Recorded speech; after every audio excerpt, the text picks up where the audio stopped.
All right, Molo Sambonani, hello, how's it? Good evening, and welcome to another episode of Liberty and Friends here on the Big Daddy Liberty Show. It's a Sunday evening at 8 p.m., which means this beautiful Zulu mug is going to be on your screens for the next 90 minutes at least as we unpack the news week that was. Welcome to it. My name is Ususikle Ngobese, aka Big Daddy Liberty, your favorite fat boy. And as always, a reminder to you, please hit that like button and share the stream so that more people can become part of the Big Daddy Liberty family. Welcome to it. As always on the Big Daddy Liberty show, that is, pardon me, Liberty and Friends. I don't come alone. I am here with the Friends panel. This is a revolving door of opinionistas, columnists, social commentators, political analysts, people who help me decipher and break down what made the top news headlines in the week. So I'll bring them on in a hot minute. Just give me a brief second here, folks. And by the way, you, dear viewer, are very much a part of the show. So please get your comments coming in thick and fast as we unpack, as I said, the issues that made headlines this week. Tonight on Liberty and Friends, we're going to look at the curious case of Bheki Cele. Very curious case of that Bheki, the asshat, shut up, Cele. We'll have that conversation tonight on the show as we look at, is the pressure beginning to mount on the politicians, the political elites, of their failure in government? So we'll have that conversation tonight. Also tonight, we'll look at the general crime picture in the country. Goodness me, what a lugubrious and violent evening Saturday was in this country, where literally mass shootings across the country at taverns and various locations that beg the question, how can a police minister tell us to shut up when we are dying like flies? Quite literally. So we'll unpack that and other issues in a moment. And of course, we'll look at the petrol hike. Goodness me, is that not just digging into our ribs at the moment as we barely make ends meet? I mean, there are some of us, whatever, let me be full disclosure. There's some of us who literally only have a couple of R1,000 in their bank accounts, and there's still a lot more months to go, let's put it that way. And I know that's a predicament a lot of you possibly have. So how about you get into the comment section, let me know how the cost of living has impacted on you, because trust you me, dear viewer, you're not the only one. If you look at what's happening around the world at the moment, if you look at Sri Lanka, the Netherlands, the farmers out in that part of the world, people are beginning to push back on those institutions of politics which are making their lives more expensive, raising the cost of living. So we'll unpack that in a moment on the show. And last but not least, and maybe other issues will be covered, but last but not least, the national shutdown. Is it only on social media, or are we seeing people emulate those other parts of the world where people are rising up and, quote unquote, shutting down their economies, the politics, society, and the like? Because it trended this week, but a lot of people were wondering, hey man, where the shutdown be? We don't see it. So maybe we'll have that conversation in a moment too. With that being said, hey, tada, remember to hit that like button, get your comments in, and you're going to be with us for the next 90 minutes or so. Welcome to it. Get yourself iets warm om te drink. So with that being said, let me bring my guest on. First, but not necessarily a surprise on this channel. He's been with us before, but it has been quite a while. He's one half of the Two Crickets in a Thorn Tree podcast, which you'll find, of course, at the Daily Friend. Make sure you subscribe to the Daily Friend. That's www.dailyfriend.co.za. Who am I talking about? Lorimer. Nicolas, good evening. Oh, Cecilia, good to be here. Hey man, good to have you. It's been a while, and as you can tell, the gas has run out of my heater, which is why I look like this. Hey man, you're looking like Eskimo Bill out here, dog. But welcome to it. Welcome to it. Another familiar face, a chap who we've had on here numerous occasions. He wears quite a few hats, but primarily we have him on here as being the head honcho over at Paratus.info. He is my go-to guy on all things gun rights, self-defense, and civil defense, if you will. Oh, Gideon Joubert, who is of course also part of Dear SA. Gideon, good evening. Evening, Cele, Nicolas, viewers, and all the other panelists will be introduced shortly. And you really made me read up and get my notes ready for this particular episode because I think there's a lot of ground we're going to cover. Absolutely. That is the real beauty of Liberty and Friends. This being the one long format show that we have, we unpack a lot of the issues that we often gloss over in the week. Gideon, welcome to it. Then, hey, dun dun dun. Now we bring on the heavy hitters, the chaps who, of course, you will find over at Manpatria, the podcast, every Monday at 7:30 p.m. And, of course, a website, which I will let Dumo Denga, there you have it, tell you about. Dumo, Baba, good evening. Hey, Cele, how are you doing? Thanks for having me on. Always a pleasure to be on the show. And yes, we just made a recent strategic move. We want to move all our content to our website at manpatria.com. So if you want to see any content we have, you must go there. We're not neglecting YouTube. We're just saying, just go to the manpatria.com. That's all we're saying. But thanks. Absolutely.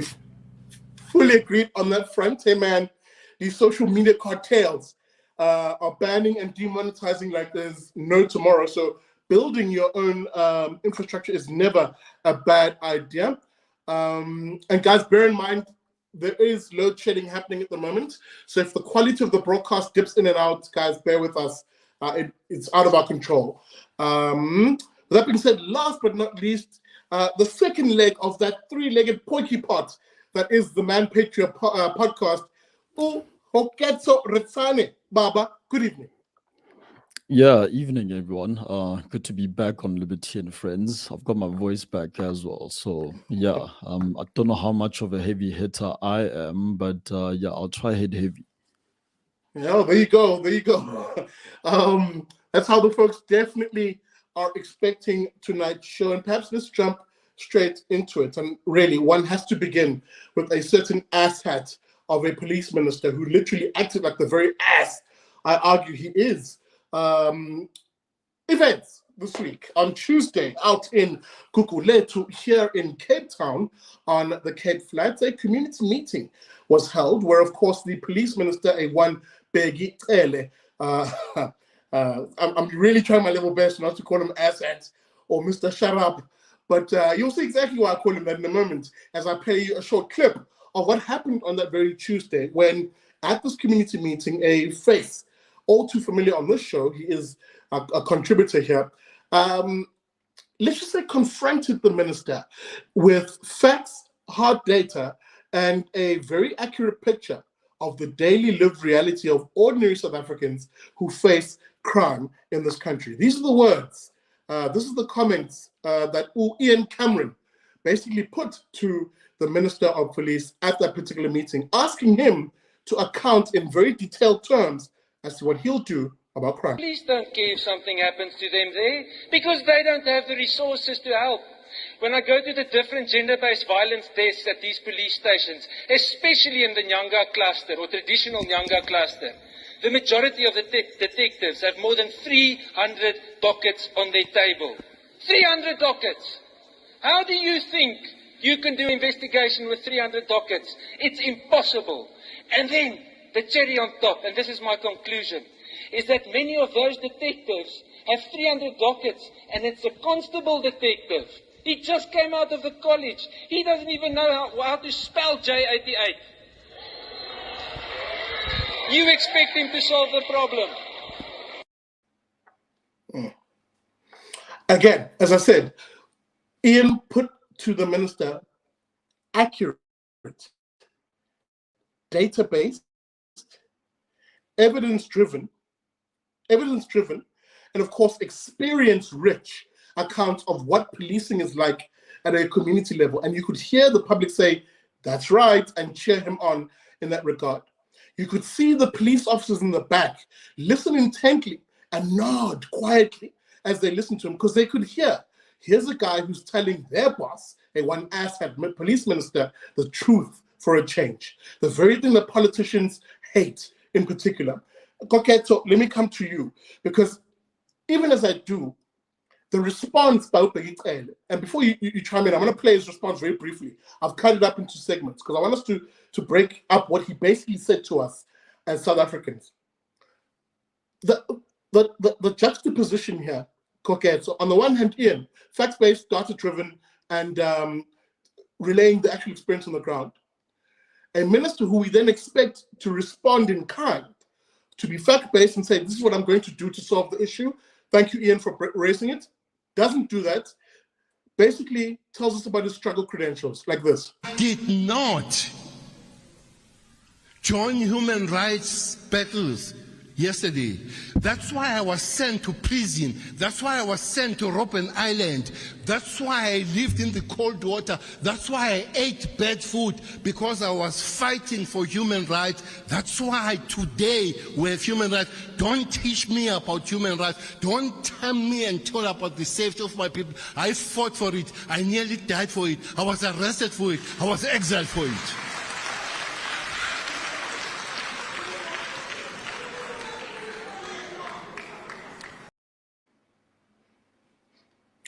Koketso, who cares about his struggle credentials, number one? Number two, why are they clapping, Baba? Yeah, good question. I'd also like to know exactly why they're clapping. But look, I mean, I suppose we all have a better understanding now of why ministers in particular, or, elected officials need to have spokespeople. Clearly, he can't field the questions from Ian Cameron and others himself. And maybe he was put in a corner and he starts reciting his struggle credentials. But like I've mentioned earlier in the week, the biggest glare for me is that all it takes for someone who's an elected official to actually run away from being held accountable and answering difficult questions seemingly is to just recite us Robben Island credentials. That's not a very good look. And I would have expected more from the minister. But I mean, to touch on the event of the day, that is why he was there. If you can't field a normal question, he really should have just said something that would have, at the very least, lied to people and said that, look, we're looking into it, etc. The usual political spin, the usual, I'm looking for the word here, but the usual spin doctor type of response. And he didn't even have that. Instead, he's giving us, again, a recital of his struggle credentials. And he's also being emotional about it. Now, you would have heard me say before that, again, if you're too emotional, then you shouldn't demand a seat at the table. And the same applies for cabinet ministers. If you're going to get emotional at difficult questions, then you shouldn't be in that position in the first place. And the fact that he is, to me, tells me that A, he's there not on merit. And then secondly, it does confirm that he is an incompetent minister if he, at the very least, can't address basic questions of what's happening down on the ground. So big ups to people like Ian Cameron, like Action Society South Africa, and some other civil groups, of course, who are actually doing the work on the ground. And for me, if I was a policeman, serviceman sitting in that crowd, I would have actually walked away quite dissatisfied that my boss's boss's boss couldn't actually even come out and lie and make a basic promise that we will do better. Because like Cameron said, these are under-resourced policemen in many communities throughout the country. And at the very least, when the problem is actually presented by a member of the public, that is, it does show that the officials of the powers that be do ignore it. So I do imagine life being very difficult for those policemen who are looking to do their job and can't because of a lack of resources, and the kind of things they have to go through when they bring up the lack of resources and the lack of support they have in doing their jobs in the first place. Disappointing. Absolutely. Absolutely. And Gideon, I'm going to come to you and then you, Nicolas, because I want to pose slightly different questions that are linked to this. Gideon, for me, I think Bheki Cele in that moment literally clenched his butt cheeks in embarrassment, and a cold chill went down his spine. Because here's a guy who was literally exposing the appearances, versus reality. The appearance, of course, by the minister is that, oh, no, I know human rights. I know my people. That's the language is appropriating here, really. And because I know my people, they know that I have their best interests. Because of my struggle history, I ate bad food. I nearly swore. Big whoop. I bathed in the cold water, he told us. But I think here's a minister who realized, holy hell, this guy's exposing the fact that I came to this meeting in a 6-car cavalcade with TRT, a specialized policing unit, also guarding me. My goons standing at the door, the bodyguards, right? And this is a community which, in real terms, struggles to even see visible policing. So I think the best analogy for what Bheki Cele is he's a fat, naked emperor, and he was exposed for being exactly that by Ian Cameron. And like all kragdadige violent narcissists, he did not enjoy that expose happening. It's something that he clearly took 100% personally, which he really ought to. I think a little bit of humble pie is something that's entirely absent from Bheki Cele's diet. Not even in a healthy form. This man needs doses of it that I don't think an entire agricultural sector can fulfill. And I'll come back in detail to our crime statistics later on in the show, because there's a lot of unpacking to do there. But ever since Bheki Cele became our Minister of Police, back in the day, I recall I wrote an article warning about this is bad news. His track record is abysmal. It was abysmal as the National Commissioner. He left under a dark cloud of corruption there. He was appointed by Cyril Ramaphosa as the Minister of Police. And I think we're all aware of the fact that that appointment was 100% political. And the problem here is bigger than asshat. Obviously, he is a colossal problem and he needs to go. The fact of the matter is that the President of the Republic of South Africa put his personal political needs and machinations, as well as the needs of the ANC, ahead of the ordinary citizens of the country, especially those in the poorest and most marginalized communities, where visible policing is entirely absent, where corruption and criminal infiltration among the ranks of SAPS officers have their strongest, most markedly felt effect on the safety of that community. That if we want to be cutting it down to its base elements, is actually a government that is murdering its citizens by neglecting its duties, its constitutionally mandated duties pertaining to safety and security of those communities, and leaving them as open prey, not only for the criminal element, but also busy conducting a victim disarmament campaign, making it harder and wishing to ban the civilian possession of firearms for purposes of self-defense in one of the most murderous and violent countries in the world. So Bheki Cele is a problem. This exposure of him was necessary and overdue, and I don't know how many more scandals he can weather, because there isn't a camera or a public relations opportunity he misses. There's no tragedy or grave he's not willing to dance upon for his own self, the enhancement of his image. But the results aren't there, and it shouldn't surprise us that the results aren't there. Absolutely. And what frightens me the most, Nicolas, it is really a game of what politicians tell us and what they tell us to ignore, right? They say to us, don't let your 5 senses fool you. There's no crime that is so egregious in this country. SAPS has got it under control. You're just fear-mongering. And in the case of Ian, he then plays the race card. Something politicians in this country do all too comfortably, unfortunately, is race bait. Because Ian is a white man, he instantly went to that instinct, that inner instinct, that racializing instinct in him to say, let me play this out as Ian, evil white man, coming after me, poor black victim, poor little rich minister. Sitting here with my fat salary, and Ian is questioning me about my failure to do something for the very black people I claim I represent. Let me play that clip when Nicolas, and then I'll let you comment on it. Here's Bheki Cele's asshat race baiting when he realizes, holy hell, here's Ian upstaging me. Don't provoke me. Don't talk things that you have studied and you have heard, you have been told about. I've lived this life. I've lived the life of being African. I've lived the life when my mother was called a kitchen girl, when my father was called a garden boy. I've lived that life. And I'm not going to take any nonsense of somebody who regards me as a garden boy today, because you regard me as a garden boy. You come here, shut up! Shut up! Shut up! Yeah, crazy stuff. So, I mean, look, I'm not surprised he reacted like this, because what could he have possibly have said? He's been minister for a long time. The ANC's been in power for nearly 30 years. It's really difficult to answer any of those very legitimate criticisms. And I think what was even worse for him was the fact that in Ian's comments prior to this, he basically painted the picture that the minister was out of touch, that he wasn't really grappling with the sheer nature of the problem.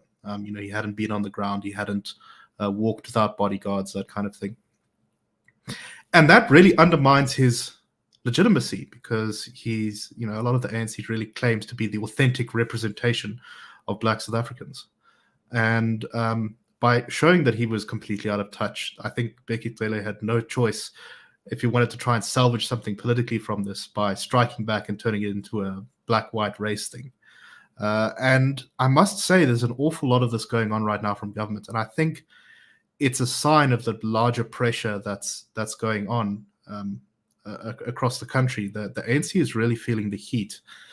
If you look at the statements that ministers and various cabinet people have been putting out recently, I mean, Aaron Motsoaledi, he's not known for flying off the handle, but recently there's a court case the Helen Suzman Foundation is pursuing, which is, never mind the merits of it, but in response to them simply pursuing the court case, the minister released a statement which was firstly really weird because it was written all in bullet points.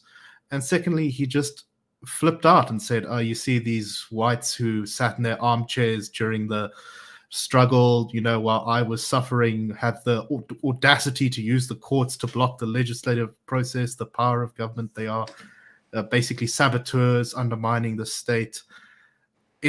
I think it's best summed up by one of my colleagues, Michael Morris, who said that, he's been around in the media for a long time, and he was there at the fall of apartheid in the sort of late 80s, early 90s.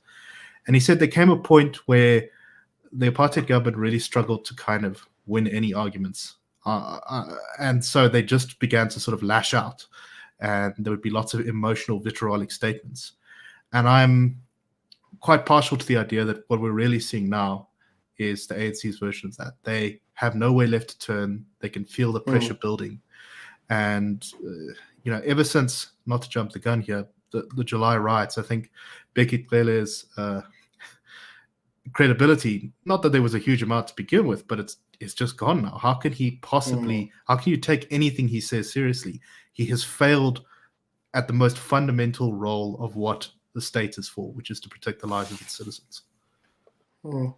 And Dumo, I loved the appropriating of a false narrative to falsely project it as a reality he's never lived. Oh, they called my mother a kitchen girl. As far as we know, Bheki Cele's mom died when he was an infant. So I'm not sure where he heard them call her. And again, this is not to belittle him or to make fun of him for that. That's absolutely tragic. But we know that's not the case. They called my father a garden boy. Of course, garden boy being a derogatory manner in which someone who's a gardener will refer to grown men being called boys, for example, that having that historical racial tinge to it. But we know he appropriated that from a struggle song. It's not that it's his reality, it's a struggle song. And he was hoping against hope in that meeting that somehow this would garner sympathy. But let me not go there for a moment, because I want you to grapple with this one. There's this expectation in this country from the race essentialists, the people who appropriate race in order to make their arguments, that a person from a minority race must literally, as Bheki Cele suggested, shut up and not voice their opinion if a black individual is speaking, because somehow him being black, by virtue of him having brown skin, his view on any given matter should hold sway. It became scary and I think shocking for him when that same minority individual, because often minorities fall for that trap and they keep quiet and they cower because they think, oh, you know, historical this and that, maybe I need to give black space. Nonsense. Here's Ian saying, actually, I don't care about that. I don't care that I'm a white individual. I'm stating facts and I'm not going to be, one, painted in a derogatory manner by you, Mr. Minister, especially when I gave you respect. Number two, I will not shut up. I will not sit down. Let me play that interaction. And you'll see exactly why it freaked out Bheki Cele. I'm going to play 2 clips, Dumo. So just bear with me. I sat here, I listened to you. I sat here, I listened to you talking nonsense. Listen, it's your time to listen. Sit down and listen, young man. Or get out! Or get out!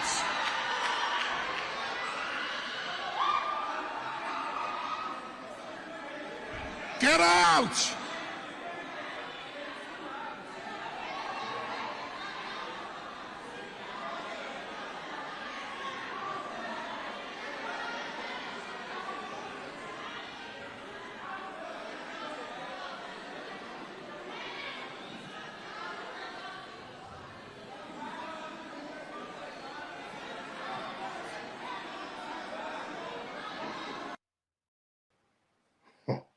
Doing this, I didn't do anything. He shouted at me and I didn't want to sit down. I didn't. Okay. Sorry, Chief. Can you Leave me go? alone. I will leave. I will leave. Give me my book. Go back. Just give me my book. Yeah, my book. I Go don't back. Yeah, please. Oh God. That was uncalled for. That is not right. You don't come and say the problem to the people. You don't come and say the problem. Shout at me to shut up. You did the same way, no man. No. Don't do that. You're going to go. My car, I want my book. When I get my book, I will. You did the same when I'm a... Shit, I shouldn't have had those donuts this morning. How can you have cops fat as me in that uniform? I'm sorry, maybe I digress for a moment. But Dumo, I'm sorry, brother, that scene just rings as infuriating. Number one, this implicit assumption that minorities need to shut the fuck up in this country. Excuse my language, people. Because that's what we're often taught, right? And number two, 8 police officers, Dumo, 6 of whom, at least I can see in that image, being from the TRT unit, Amaperete, as they call it, a specialized unit, for one guy standing up in the hall. You're right. I mean, why all that effort against a guy he's not even causing any like problems? Like, it's not like he has a gun or he's trying to attack the police minister. He's just standing up. And remember when Ian Cameron stood up, he stood up after Bheki Cele said to him, hey, you're referring to me as a garden boy, or you're regarding me as a garden boy. And then I think Ian Cameron stood up and said, hey, I didn't say that. And then that's when he said, shut up, you know, and then he went crazy and stuff like that. Now, going to that narrative that minorities can't speak up, I think for me, that's a deeply racist narrative. That just because someone has a darker skin color than you, it somehow means that, you know, that person knows more about you, about something. What? I mean, look, we can get someone who is pale-skinned, put him in a place where he becomes dark-skinned. Does that mean that person knows more about a particular subject and stuff like that? No, of course not. But that's the problem. People are falling for this trick. And if a politician is using it and trying to gain some credibility as a result of it, what that shows is that the politicians know that it's expedient in some way, one way or the other. And that is a massive problem. So many people have fallen for it. You saw Buyuseni Ndlozi even he even went as far as saying that Ian Cameron has this white savior complex or whatever.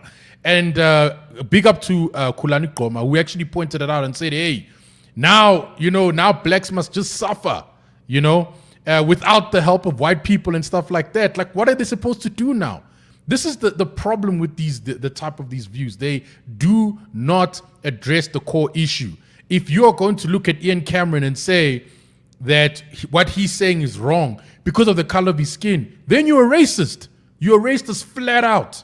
I won't even mince my words. You are a racist. Mm-hmm. If you think that Bheki Cele was justified in his response because of the color of his skin, then you are a racist. It is that simple. Because you believe that someone's skin color somehow makes another person superior or inferior to another person. That's the actual textbook definition of racism. And now we actually saw it. And that's the sad thing about what we're seeing right now in South Africa. And I'm glad Ian Cameron spoke out, because guess what? His issue was about the policing, and then people turned it into a racist issue. It just shows you how racism has just become so politically expedient and how politicians are so quick to use it, which is sad. Absolutely. If you've just joined us, welcome to it. This is Liberty and Friends. We've hit that 30-minute mark or so of a 90-minute show. Welcome to it. It's the last hour of the show. I'm in conversation with Nicolas Lorimer of Daily Friend, and the co-host of Two Crickets in a Thorn Tree, Koketso, Resane, and Dumo Denga of the Manpatria podcast, and of course, Gideon Joubert of Paratus.info, and of course, from Dear SA. Guys, welcome to it. And as we taper off this conversation, I think there's a few takeaways from me, and I want to throw it to you guys, because I think it formed the broader conversation that developed post this, and the latter will link to the next topic. So bear with me. The first one, of course, was it not funny to then see the so-called allies, these social justice warrior white individuals, white lefties, basically, as Malcolm X called it, white liberals in the American sense of that word, not how the rest of the world views liberals as of all pertaining to freedom, not that liberal, the progressive liberal. And of course, a group I broadly call the Blavity Blacks. These woke black individuals, both, by the way, two sides of one coin, where both appropriate their skin color as the means through which they view the world. So the social justice warrior white will say, well, there's some things I as a white person can't say and should cede over to minorities in an American sense, because black people are minority there. Or this broad term I hate, people of color, that whites can't say certain things because we're oppressors. That's the social justice warrior white. The Blavity Black will then say, oh no, actually, hang on. I should have precedent to say something, as Dumo pointed out, because I'm black and my voice was, quote, marginalized in the past. These individuals then came out in the subsequent days after this incident on social media to now cast Ian in a negative light. They went through his social media and they pulled out, oh, Ian used to work for AfriForum, which means he's all in board for white supremacy. That didn't work. Oh, Ian doesn't like black, broad-based black economic empowerment, BEE. So he must be racist. That didn't work, because most black people saying we also don't like this thing. It benefits the elite. Guys, Koketso, it was a very funny thing to watch the allies come up against reality and lose. Yeah, the funny thing is, right, there's this, I think it's actually limited to social media, where there's a general belief that black people at large they are a hegemonous group who have a single identity and lived at absolute peace with each other prior to, well, at the very least, Dromedaris et al. Landing in the Cape Shore. And that's not true, So what if Ian Cameron disagrees with broad-based black economic empowerment? I do too. What if he used to work at AfriForum? Actually like what AfriForum is doing. At the very least, AfriForum has actually put out what I would call a template for civil society organizations that are at the very least concerned about maintaining their culture, if not moving it forward. They hold a template that others should be looking to emulate, if not build upon, and potentially even better. So what if Ian Cameron used to work at AfriForum? What if his pigmentation is lighter than mine? Does that discount him from actually telling the truth? So that old saying that if you can't handle the truth, then get out of the kitchen. What seems to happen is when people can't handle the truth, they quickly revert into they quickly revert into allegations and accusations of racism as a way of running away from the topic at hand. So what if Ian had actually had different pigmentation and raised the very same issues? What was Bheki Cele's response going to be then? Was he going to tell a black person, a colored person, etc., that, I have eaten bad food, I've slept on the cold floor, I've been arrested, I've suffered for the struggle? We all know that irrespective of color. But again, as soon as people run out of ideas, they quickly remind us that, hey, if you are of a certain pigmentation, you are not allowed to have an opinion, let alone speak about a particular topic. Very similar to the immature argument a lot of feminists make as well when they say that certain conversations men should not be invited to the table, etc. As if humanity really does cut a line and dictate rules for how we should all behave and what you are and are not allowed to say. It's ridiculous, but hey, we're here now, so let's deal with it. That last one actually is funny to me because I had that experience today on social media where someone said, no, Big Daddy, until you have, a uterus and a vagina, then you should never opine on issues of reproductive health. All because I said, hey man, maybe killing someone who's in the womb is not a good idea. Abortion is a terrible, terrible idea. Oh no, you can't have an opinion because you're not a woman. And I asked a simple question. You mean to tell me that if you were diagnosed with cancer, you would not want a doctor to treat you unless that doctor has cancer themselves? Yeah. Idiotic. Gideon, let me come to you as we maybe close this section up and we move on. When it comes to these SJW whites and the Blavity blacks that I often talk about, these woke leftists basically, you'll tend to find Gideon, they're very short on facts, they're very short on data, they're very short on the lived reality of everybody outside of their bubble. They don't know what life is like for someone like me, for example, who lives in a township. I'm between a township and a rural area. Both areas for me pose significant risks to my life, my liberty, and my property rights. They don't know the lived reality of what it is to go to a police station and have no hope of having a particular crime investigated. And I wanted to talk to that, Gideon, because there's hard numbers. There's hard numbers around the failure of SAPS in this country, and why when someone talks about these hard numbers, whether they're black, white, Indian, or colored, it's irrelevant. There's a reality we must deal with. Well, that's the thing. And before I cut to that, I think a very important retort pertaining to reproductive health is, Sishle, even though you're not a woman, although apparently you can be if you put your mind to it, right?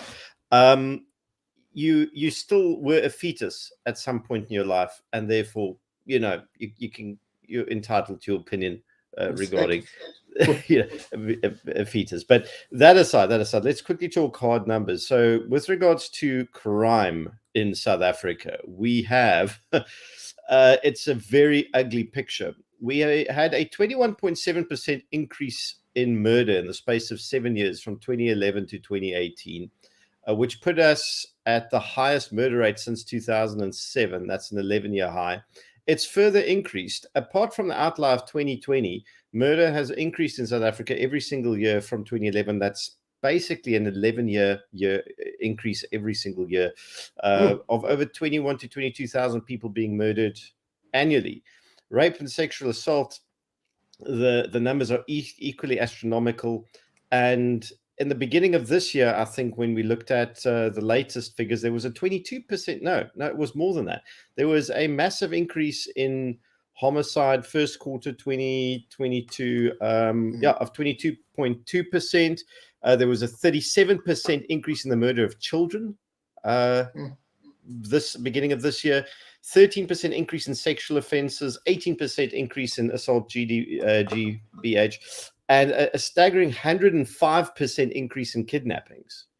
Okay, when compared to the prosecution rates, we have a 15% rate of successful prosecution for murder, a 9% successful prosecution rate for rape and sexual offense. And when it comes to the trio crimes, the prosecution rate is under 3%. And that is not necessarily because the NPA is useless, even though they have significant challenges. It's a case of that such a small number of murders and rapes and robberies are actually solved that your prosecution pool in the overall picture is tiny. This is a colossal state failure. This excludes the fact that the South African Police Service have been poor custodians of their own systems. Remember the DNA backlog of millions of DNA samples that comprised 240,000 criminal cases that were at risk of being thrown out due to lack of evidence.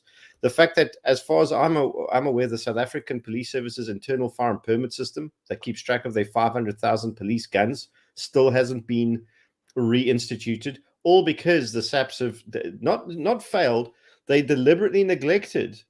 The minister, Bheki Cele, failed to use ring-fence money put aside by Treasury to pay the service providers because he somehow got it into his head that not paying them would be a good idea. The man is a walking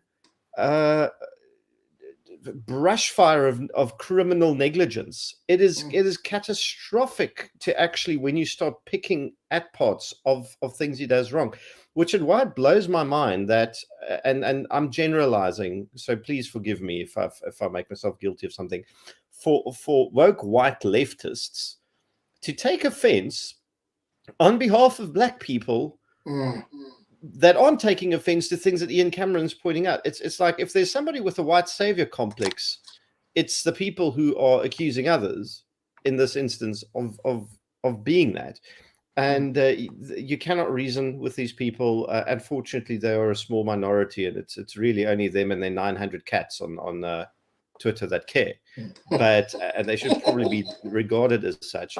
But the fact is that there are colossal problems that, of course, poor and marginalized communities are more heavily impacted by them. And when Ian Cameron was pointing out the scourge of farm murders and farm attacks, he was told, oh, but, people in townships and suffer just as bad, if not worse, which they do.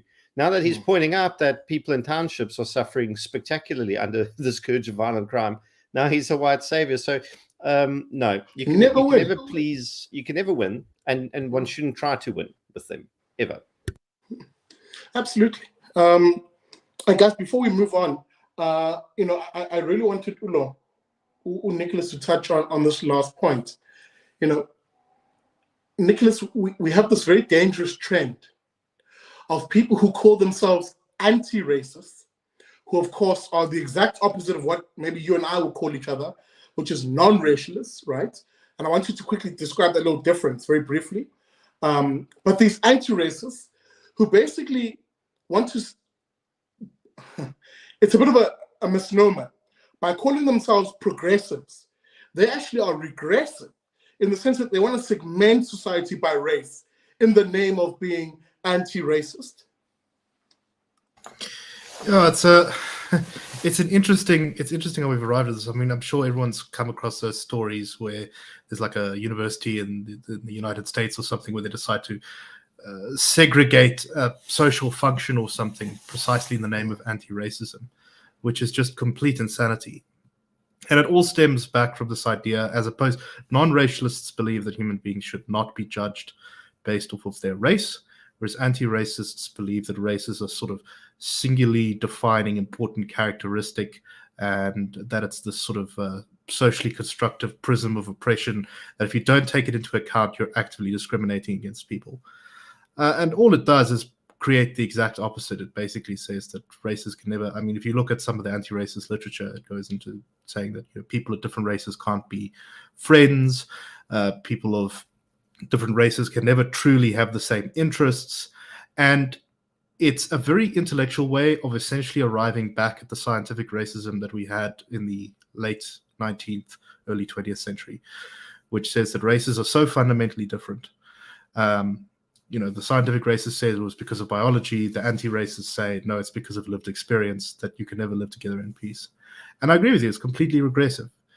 It undermines the central idea. One of the big central ideas of the fight against apartheid was this fight for a common citizenship. And Ian Cameron had a great comment when he was asked on, I think it was ENCA, as a white South African, shouldn't you pipe down, not talk so loudly? We don't need to hear your voice right now. He said, I went there as a citizen. Because at the end of the day, that's one of the things that this country is founded on. It's one of the things in our constitution. And anti-racism is not compatible with the non-racial common citizenship ideals in our constitution and our republic. And we really shouldn't be taking it seriously. Unfortunately, it's sort of gotten its claws into a lot of institutions all over the place. But I think there is a bit of pushback kind of coming against it now in the broader public sphere. As I just unmute myself there. But I think you're absolutely spot on. And it does lead itself perhaps to the next segment I wanted to chat about. Something that weighs heavily on our collective psyche and our memories, especially those of us who live in Gauteng and KZN. Again, sticking with Bheki Cele as the central figure in this. Guys, we're 1 year on.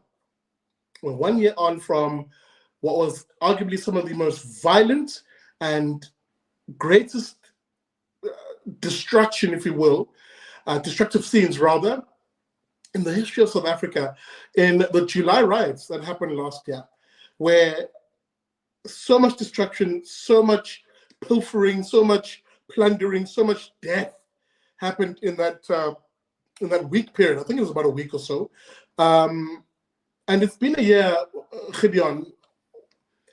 We've been told so many things. I don't even know how to structure this first question because we've been told so many things, Gideon. The central thing, maybe let's begin here. We found the 12 instigators, we were told. I think it was 12 or 8.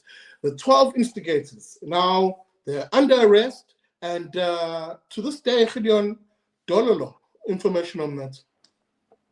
Yeah, so we have 12 instigators of this, and I'm going to blame the so-called January 6th thing, CNN story, for giving the worldwide sort of general public this new word in their lexicon called insurrection, which journalists are just shoehorning into literally every single event that can be remotely construed as mass public unhappiness about something.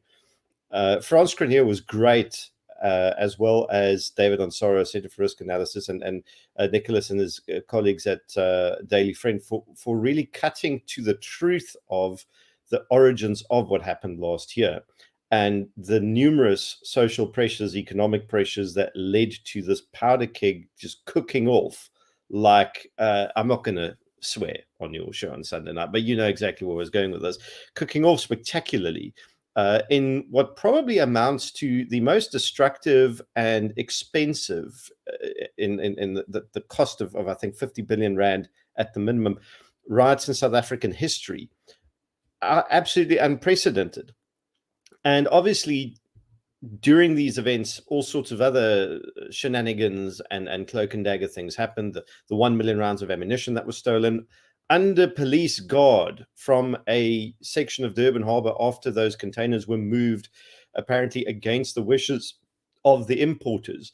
The AK rifles in that expose that dealt with it lately was news to me. But people in the intelligence community did confirm that those reports are accurate.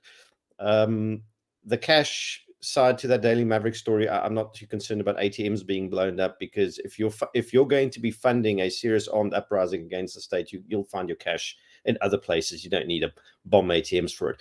But there is clearly there's two things here for me that's relevant. The first is the socioeconomic pressures that led to the July riots last year have not abated. In fact, they've gotten worse.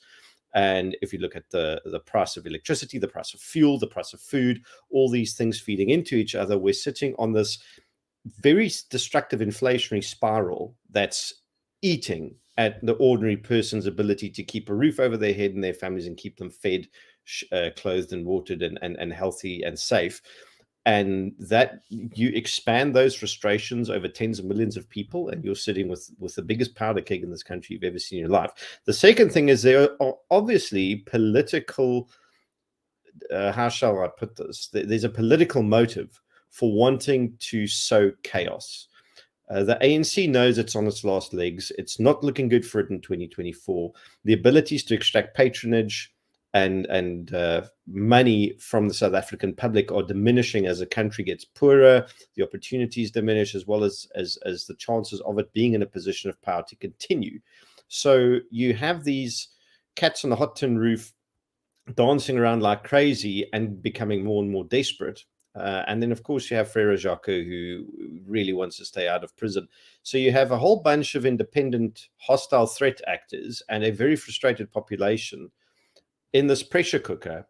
And the chances of something like this happening again is, I'm not someone to make these types of predictions, but practically guaranteed unless something changes. From what we've seen from the state's response last year, it's not going to be different on the next round. It's not going to be more competent, faster, better coordinated. It's probably going to be as bad, if not worse.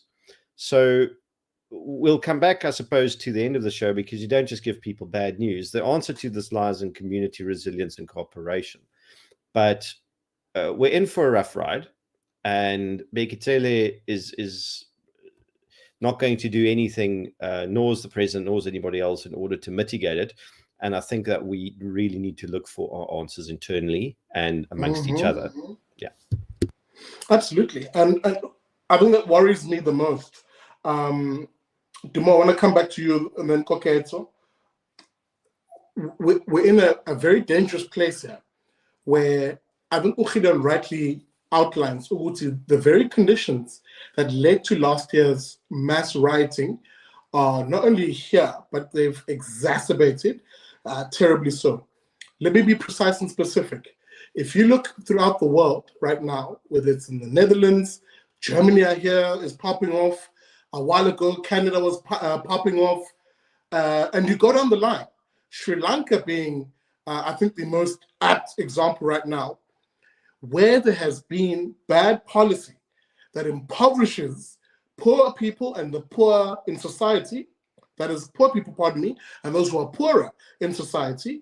Worse yet, where there has been policy by the political elites that has created a new poor class from people who just 2 years ago maybe saw themselves as being in the middle class or the working class. Now today, finding themselves becoming the very dependent of government that they never thought they'd be.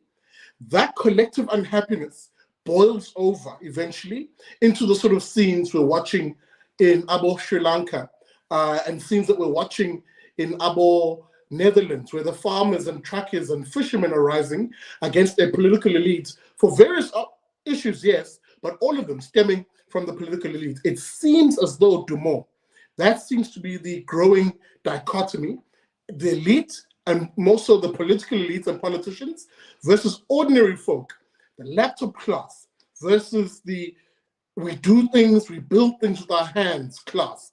And I tweeted something or retweeted something, pardon me. Someone said, I just forgot who, never piss off the people who produce your food and literally ship or move your food. Agreed. And it just shows you how disconnected the elite are from reality. They think they see us as cattle. That's what they see us as. They think that, as long as their ideals are achieved, then everything's okay. But they forget that there are people who actually are active in the economy, who depend on the very items that they produce. And I think what we've seen in Holland, Sri Lanka, and stuff like that is just a bunch of ignorant people who probably have read Karl Marx and stuff like that and think that they need to have a tighter grip on the economy. And as a result of that, what you find is that they implement these policies and then things fall apart. And then what's even worse is that you'll find that they are just as or even more ignorant people who are observing, who like to see what's happening right now. because they'll see this as a chance to actually rise up to the top and implement even far worse policies than the previous government has. So if you look at like the EFF, for example, I'm pretty sure when the riots occurred, they were probably licking their lips and saying, yes, you know, maybe if something like this happens, we can jump on it and try to, you know, be the guy that leads the revolution, quote unquote revolution. So this is the thing, you know, the problem is just that you've got elites who are becoming very, very greedy, and they don't see other human beings as humans. They see them as cattle. Then on the other side, you have other socialist politicians who know very well how to take advantage of a grievance. And that is just not a good recipe. But I just think, just to end off, I think that what people should do is just understand how the economy works. And also for these people that want to get into power, if people are making more money, they'll be happy. They'll continue to vote for you. Why are you taking their freedoms away? I mean, even if you want to steal from them, if people are making money in the economy and you steal, they won't care, right? Because they're making money. But now you're making it harder for them, and then you steal, then they see, this guy's stealing, now they're running after you. Like, can you not be smart? If you want to be a deviant thief, at least, you know, make it so that, you know, it's that when you steal in such a way, and again, I'm not encouraging stealing, but you steal in such a way that people don't notice that things are being stolen. And even if they know that you are stealing, just, you know, do it in such a way that that people can see that, look, you know what, he stole, but I don't care, I'm making money anyway. You know, can you not think like that at least? But I mean, these people are so dumb that they just can't see that, and that's what pisses me off. Mm. You know, it's always, Koketso, I've always found it funny how the very same South African politicians who venerate and celebrate politicians like those in communist China and argue, no, they'll say, we need to adopt their communist ideals, that authoritarian form of government, or never want to adopt what the Chinese do to those who are corrupt in that society. Oh, no, they'll say, no, we shouldn't do that. No, we should never do that part. These are loyal cadres of the movement. But, you know, Koketso, the point I want to put to you is, you know, I'm in a bit of sorry, I'm trapped by my own sentence construction here. Let me take 2 steps back. Number 1, the July riots were a collective scar on the memories of South Africans, especially those who live in those parts of the world, including me.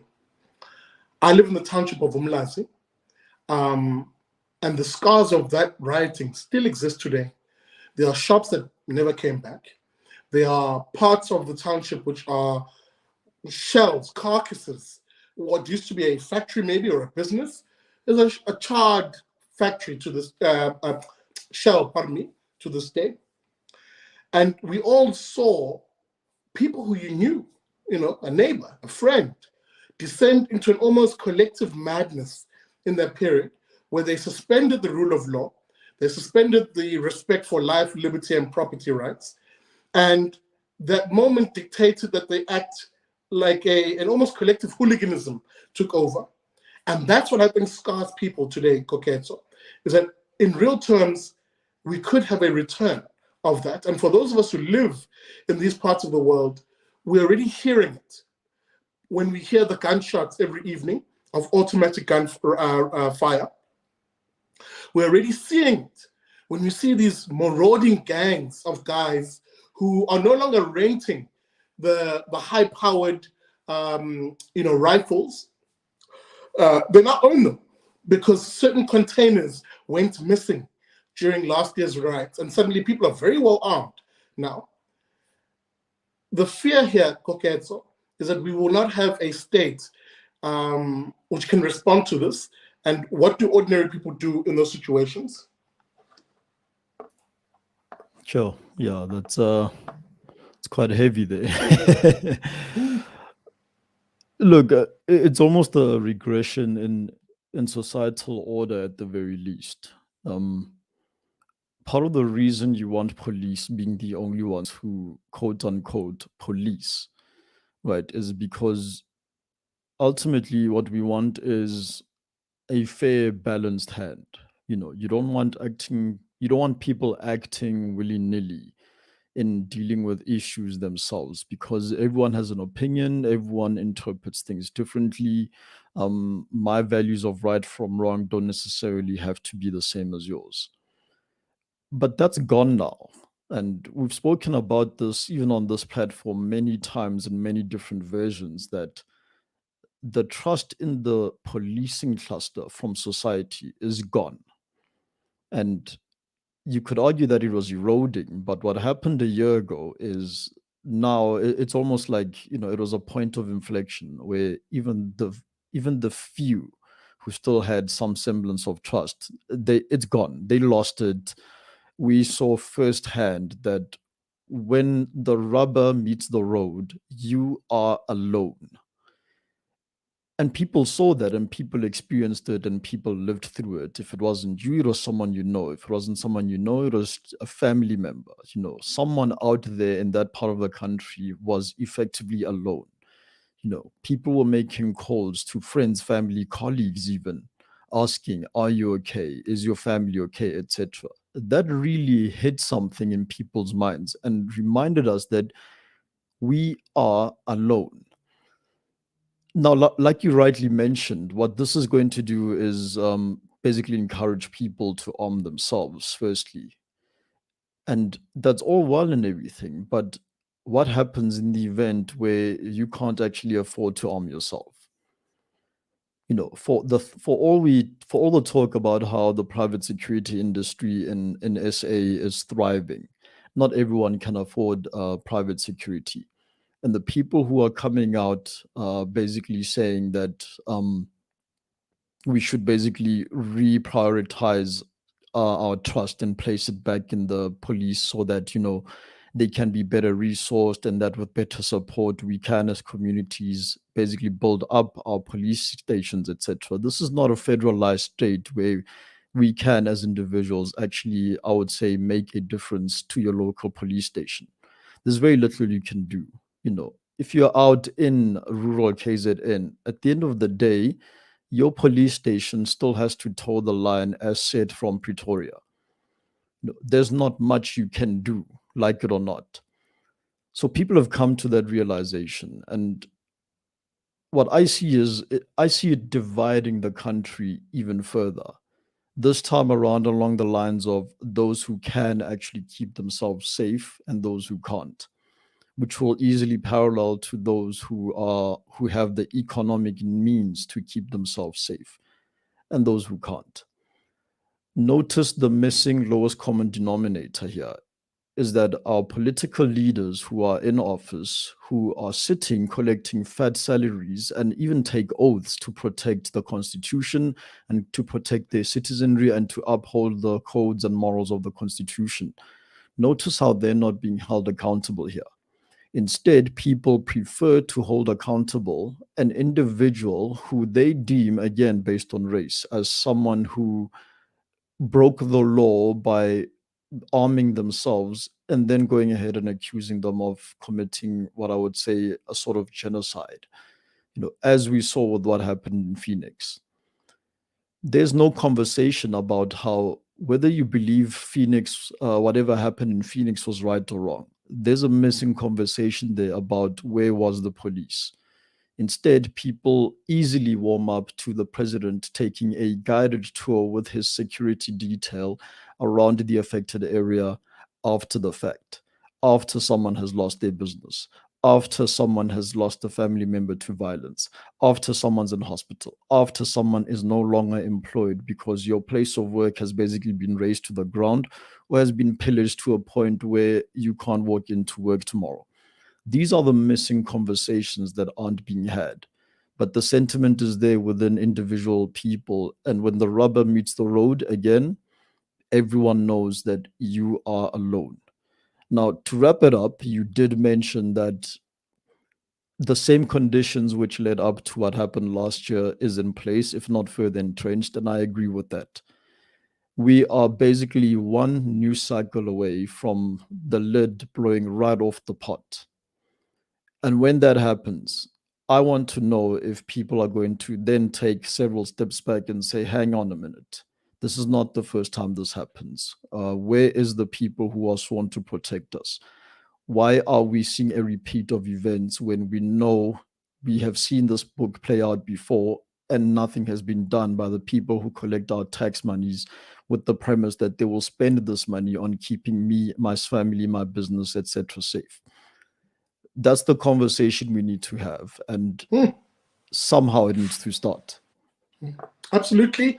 And, as I move to Nicolas and then back to you, Gideon, just to wrap up the segment, because I think it is important for us to have that conversation around what then? If this pops up again, what then? Do we sit around and wait and hope against hope that, hey, maybe this time the military will be deployed? Not after the fact, but actually when this thing begins, do we sit around and go to our local police station and say, guys, please help us, please save us? Nicolas, what you'll have to forgive my defeated and almost exasperated tone. It's just that I know what that situation looks like for me. I know how difficult it will be when it pops off again. Notice how I say when. But when it pops off again, for me to get from Mlazi to my farm out in Denga, I know how difficult that trek will be and almost impossible it will be. I know, for example, as a business person, someone who's trying to start an agribusiness, that I'm at a point now, Nicolas, where I'm actually thinking, should I start this farm business now? Should I maybe wait a year and see how things play out, before I plant and invest in this country? There's a lot of people, Nicolas, who are thinking, maybe this is it. Maybe it's my time to give up on Project South Africa and leave. So I want to add a little bit of optimism to the overall picture. I think in the short term, everything that you guys have been pointing out is exactly correct. There's probably going to be something like this again. And you can already see all these sort of kind of various civil society groups, little political factions, criminal groups trying to, and I'm sure we'll get to this later, this talk of national shutdown. There's a belief, I think, now that if someone can cause enough trouble to distract the cops again, that, the riots will spring up again, and then that threat will give them the ability to leverage something out of government. I don't know. But I do think the July riots did present a moment when the stasis that South Africa had been in, we've been stuck in a very similar place for the last at least 10 years. That began to crack up. The government's credibility completely collapsed in KZN. The ANC went below 50% for the first time in the local government elections that were shortly after that. And we're really, I think, seeing from the by-election results, from the way that the media is turning on the government now, that there was a psychological change that, it's been brewing for a while, but that was, I think, a catalyst that really began to speed it up. And it's only been accelerated now by the cost of living crisis and all these other things that have been plaguing government for a while. So I think, we are heading for a period of political change. Now, will that change be good or bad? Well, that's up to people. If South Africans don't make the right choices, we're going to end up with something like the EFF. And if people do make the right choices, we might end up with something that actually can fix some of the problems in the country. So I think in the medium to long term, we're actually on a better track. I think that, the trauma, the sheer trauma of what happened has awoken something in people. But I agree, it's difficult in this moment, because there really isn't much you can do apart from building, as Gideon said, those sort of resilience in your local community, purchasing a firearm for yourself, and getting involved in politics and public pressure, because those things do actually work. They don't work as well as they should, but they do work. And giving up on Project South Africa, I mean, look, I understand the temptation, when the power's out and my inverter's dead and I hear another one of my friends has lost their job or something like that. It's tempting to want to try something else. But I think I'm much more optimistic than I have been for a long time. I think that we are heading now for a period of uncertainty, and probably things will get worse before things get better. But I do think that there is South Africa is going to be very different 10 years from now than it is today. Whether for better or for worse, we don't know yet, but I'm optimistic that there are some good signs, some good grass roots coming out through the ash of the July riots. Well, let me bring you in, Gideon, maybe as to cap this section off, because maybe there are good signs. But for me, I'm worried about that period of chaos and ruction that you have to go through in order to get to that. Number one. Number two, for there to be that good optimism, the responsibility is incumbent on us, the ordinary citizen, the faith, flag, and family type citizen who I always talk about on the show, to make that happen, to create that positive South Africa, if you will. How? Gideon, what do we do?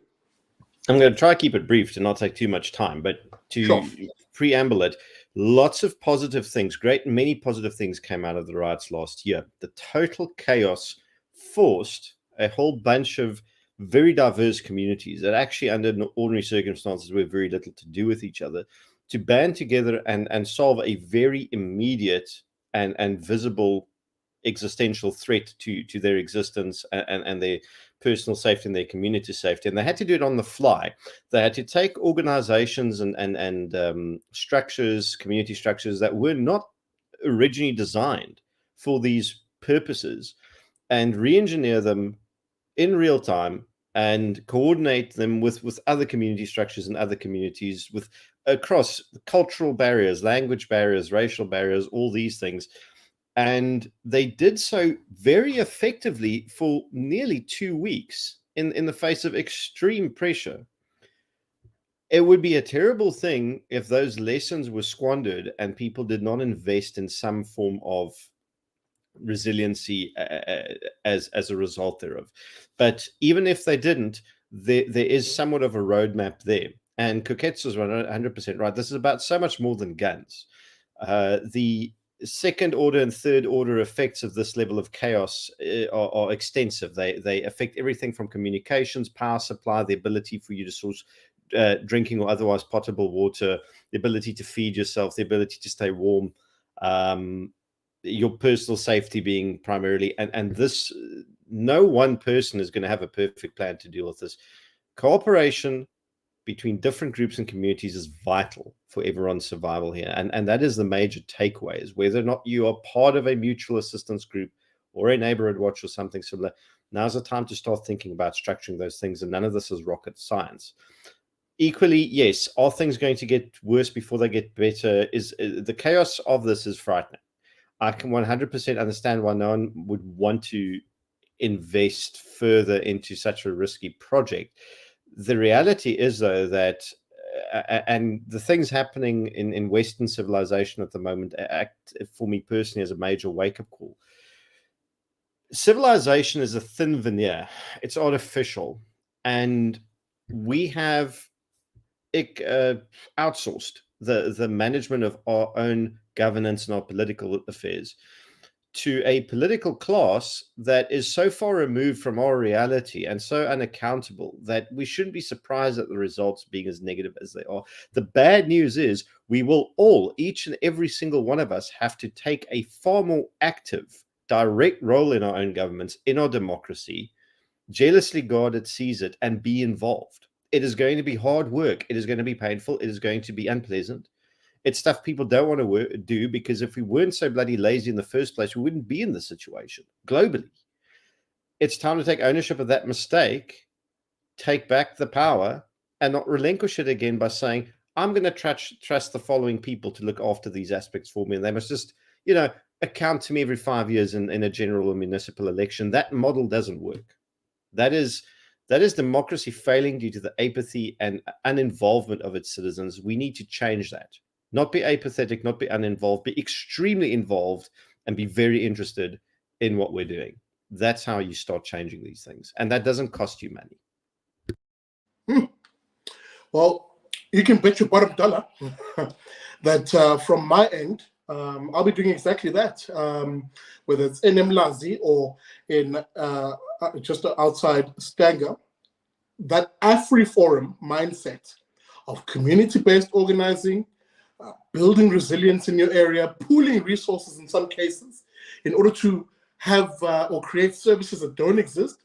I'll be bringing that exact mindset, if not AfriForum itself, with me into these communities, because I can tell you now, when the poo-poo hit the fan, it was only us standing together that saw us really pull it through in a time. Guys, we are running out of time.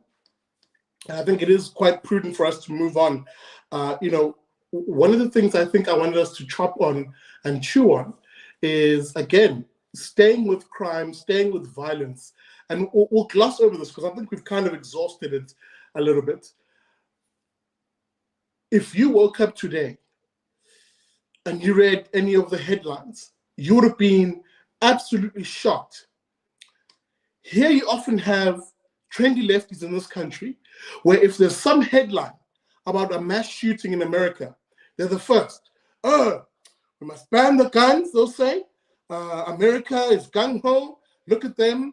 They're killing each other, blah, blah, blah, blah, blah, blah. You now have a situation in this country where 15 people were shot and murdered at a tavern in Orlando, Soweto. 4 shot and murdered in a tavern out in Pietermaritzburg over the same evening. 3 mowed down, was sitting in a car in a township just outside of East London, mowed down in that part of the world. 1 stabbed to death in Kimberley. An argument apparently outside of a nightclub over a garden implement. That's the reality of those of us who live in this country. The mass murders happen on a daily basis. 60 plus South Africans murdered in this country on a daily basis. No one wants to have that conversation. Gideon, I'll come back to you. Sorry, man, to my other guests, but I want to begin here. It's a weird little juxtaposition for me where we have so much to say about others, but very little to say about our own in this country. Worse yet, allowing the very same political leaders who do nothing about it to get away with it scot-free, like Bheki Cele.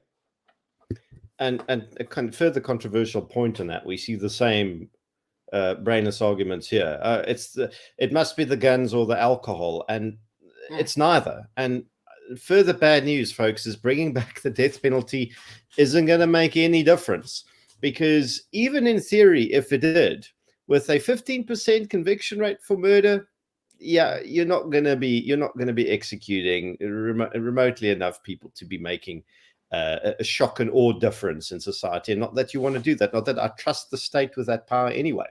The reality is we sit with this crime and violence problem in South Africa precisely because crime and violence is cheap to do. There are no meaningful consequences for it. Your chance of being caught and convicted are staggeringly low. It is a great way to solve your problems if that is your go-to method of doing it. It's become almost cultural in a sense. And we're a high conflict society, low trust society with a great number of societal drivers that build that pressure cooker of frustration. Trendy lefties would love to say, oh, but it's poverty and unemployment. There are metric fuck tons of unemployed, impoverished people who do not as much as raise their hands against a dog, let alone will commit a murder. Poverty and unemployment are contributing factors, sure, socioeconomically, to the overall environment in which violence and crime flourishes, but they're certainly not primary causal factors of it. And does South Africa sit with a problem like that? Yes. Do we solve it through banning alcohol, banning guns, bringing back the death penalty? No. But we need to start. It's the same stuff we chatted about all night. You need an effective policing, effective criminal justice system, citizens being actively involved in their own policing, and the larger corpus of armed and proficient, from a self-defense point of view, citizens you have, the much more expensive this type of crime becomes, because believe it or not, violent criminals still have a self-preservation mechanism. If they know they're going to go out tonight to cause violence and their chances of dying as a result is fairly high, then you've just increased the opportunity cost of being violent. And I'd like that conversation to be had at some point in the near future. Absolutely. Dumo, let me come to you because it comes back to that last or the second to last topic I wanted to chat about, but it'll be our last just for tonight's sake. The national shutdown. We saw this thing trend this week on social media with flash in the pan incidents in Mpumalanga, mostly seemingly, where trucks were blocking, pardon me, I won't say national highways, they were just blocking major arterial nodes in that part of the world. We saw the same thing happen in Richards Bay, where again, trucks blocking nodes in that part of the world, causing chaos effectively.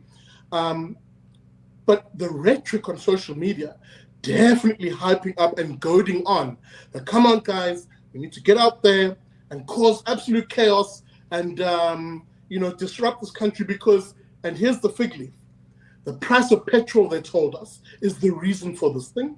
But then when you started going through the tweets, you quickly saw this national shutdown hashtag had its own vested interest groups, one of whom was that RET faction of the ANC, saying, oh no, forget the petrol price. We're doing this because we're going after Cyril Ramaphosa in the name of Jacob Zuma. And I posed a question. If you look at the Sri Lankans, they went straight to the source of the problem when it came to their quote-unquote insurrection, or as Graham McTaggart said here, my insurrection. But they went straight to the source of power. They stormed the presidential palace. They went even to their version of the central bank. The sources of their pain, effectively.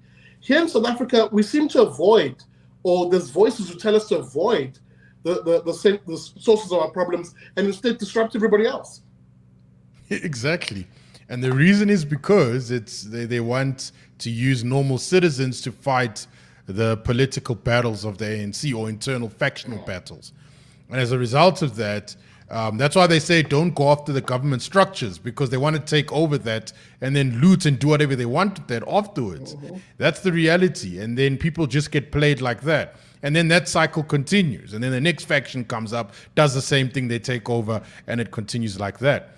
And I think that's where, South Africans have to know what's really going on. This is why people need to be aware that, with this national shutdown situation, you got to understand the interests that are being played here or at heart. But unfortunately, it's very difficult for many South Africans to know that, because a lot of them are desperate. They're hungry. They're, I was just reading a tweet right now where a guy even said that in South Africa, you'll be pouring 27 Rand for a litre of petrol, drive through dense traffic because the traffic lights are off, knock off and go to a cold, dark house because of Eskom, and you can't even fry an egg when electricity returns because cooking oil needs a stockfell, that type of thing. And because South Africans are in that mode, what happens now is that, it's not that they don't see the bigger picture, but they're concerned about the immediate needs. And these politicians take advantage of that to fulfill their own ends. And I think it's a sad situation, but people have got to be aware. The problem, the reason why we have inflation now, why we had the lockdowns and all these type of things, is because of government themselves. And Sri Lanka, they went to the source, so much so that these guys fled the country because they messed it up. They messed up the country. So in my opinion, if you're going to have a national shutdown, now I'm not trying to incite any violence or whatever, or any destruction, but make a peaceful protest and take it straight to the union buildings. That's where you need to take it to. Don't go and destroy, your friend's business, because now that friend of yours now will not have means to actually take care of himself. So that's the thing, go after the source. The government makes the laws, they're doing all these things, and they're the ones that need to pay the price. And yes, Koketso, I think that's the point here, isn't it? It's this idea that for far too long, South Africans have always been dribbled and distracted by various political interest groups who, noticing the anger, usually rightly so, the anger that is the source of anger, noticing that anger, have always sought to cajole it in a particular direction that benefits them politically. Let me be precise.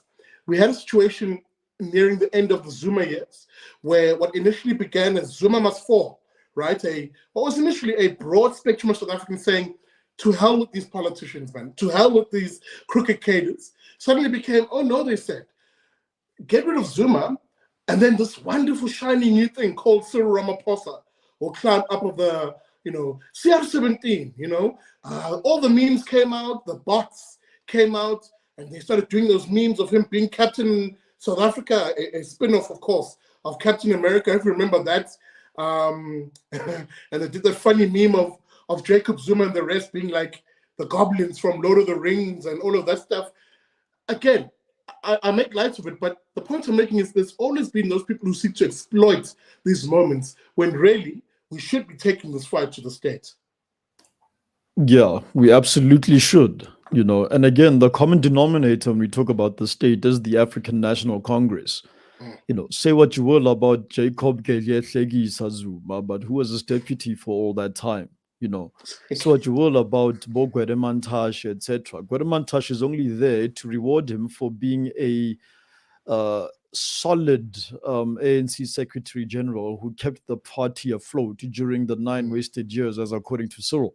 So again, the common denominator is the ANC. So I fully agree with Dumo, 100%. I wouldn't change a single word. If there is a fight that needs to be had, it does need to be taken to the union buildings and nowhere else. But I like the analogy he made about how, South Africans, they're almost very they're almost very calm when it comes to dealing with their problems. They'll be sitting with problem on top of problem on top of problem. But what I dislike the most, and this is perpetuated by people's behavior on social media, in the midst of all of our different and varying problems, you've got people who, instead of then pointing the finger at the government, again, I blame the government because they collect tax monies from me and many others. Whether you're employed or not, the government is siphoning money from you at every opportunity.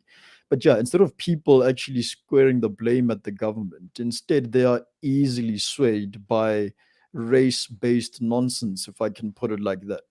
You've got people who say that, look, if we can't all be equally rich, then we must all be equally poor. And so they see people who are not as equally poor as they are. And those are the people that take the blame. It's something Saul described as, the phenomenon of the middleman minority. Go anywhere in the world. I don't think it's a uniquely South African problem, because go anywhere in the world throughout history. In Uganda, it was everything was blamed on the people of subcontinent descent. If you go to Latin America, particularly in Argentina, everything was blamed on the second generation Japanese. Same thing applies for the west coast of the US. Once you've got a middleman minority, that is a minority group who typically is not up there with the elite, but is not necessarily the poorest of the poor in the country. So they sit in the middle.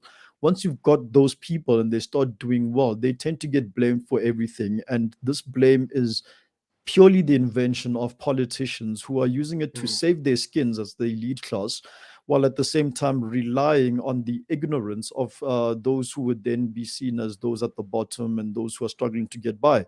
It's not a uniquely South African problem. It's just sad to see this sort of thing play out over and over again, even though we live in this age, we live in this age where we've got access to so much information.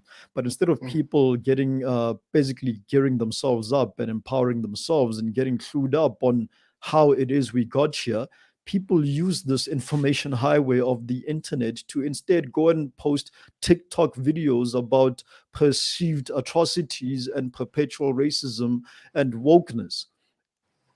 It's bad. It's bad on every level. But again, I just urge everyone, just get a little bit clued up, and you'll start to notice that the patterns are always the same. And it's a far better way to make use of your time, your data, your electricity, etc., than actually going out and looking for someone other than the government to blame, typically those who are economically better off than you are. Absolutely. And Nicolas, as I give you the final word on this one, I think Koketso's spot on.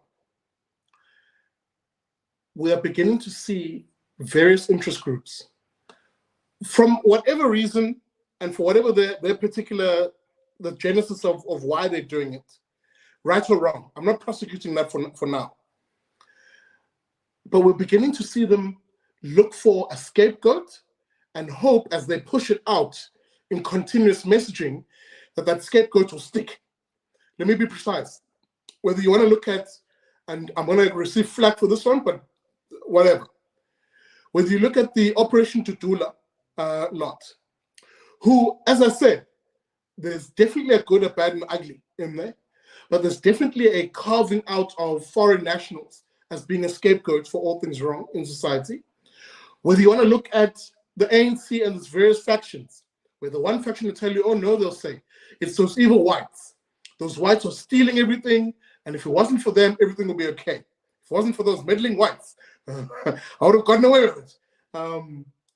Or whatever the case may be. And one faction saying, no, it's not the whites, it's actually Cyril Ramaphosa or Jacob Zuma, blah, blah, blah. Everybody's looking for that one scapegoat that sticks.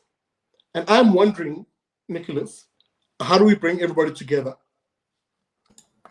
Well, in a sense, I think that's the $1 million question. It's as ancient as politics itself. This idea of the silver bullet and the common enemy, and this is like the laziest way to build political alliances. You say, oh, we just change one thing, or we just get rid of one group of enemies, then everything will be fine.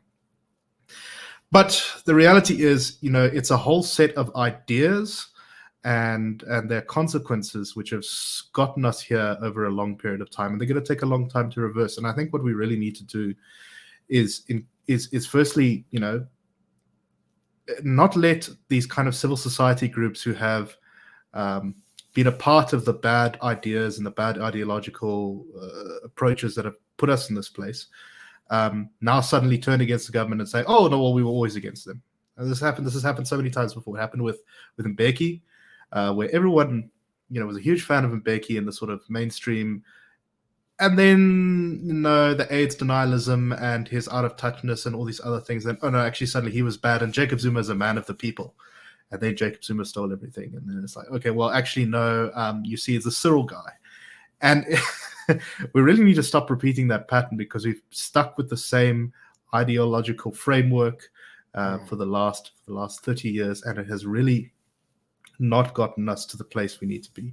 We need to dump the race laws, we need to free the economy, and we need to empower citizens.